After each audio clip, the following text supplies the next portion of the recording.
Sine, as the votes began to roll in last night, it became clear that Donald Trump had tapped into the frustration so many Americans felt.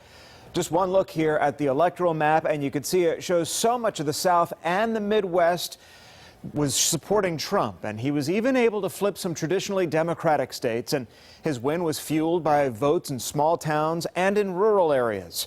Fox 5's Deidre Dukes is live for us in Upson County, where she talked to some of those voters, and Deidre, Trump won there by really a 2-to-1 margin. Joining you live from Thomaston in Upson County, talked to a lot of Trump supporters here, and they all said the same thing, that they really like Trump's economic policies. They like the idea that he plans to bring jobs to the U.S., to create jobs here, and they hope that it will really revitalize their local economy.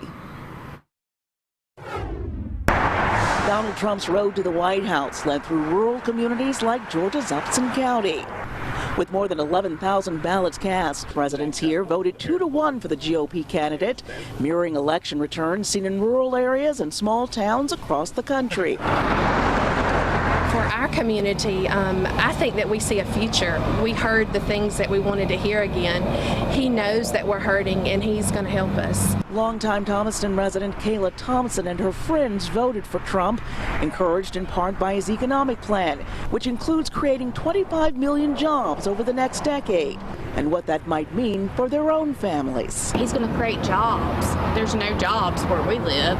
You have to go out of state to work. Thomaston was hit hard when the old textile and tire cord mills shut down more than a decade ago, putting thousands out of work.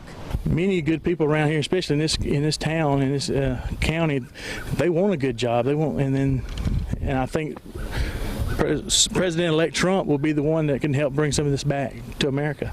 Thomaston Mayor John Stallings is an ardent Trump supporter. He believes Trump will make good on his campaign promise to repeal NAFTA and bring jobs back to the U.S., back to economically depressed communities. So we've had high unemployment rates here, and I think having someone in the presidency that's a businessman who knows this and that's mentioned doing away with NAFTA, maybe bringing these jobs back from overseas and put some of these people back to work, and that's what people want.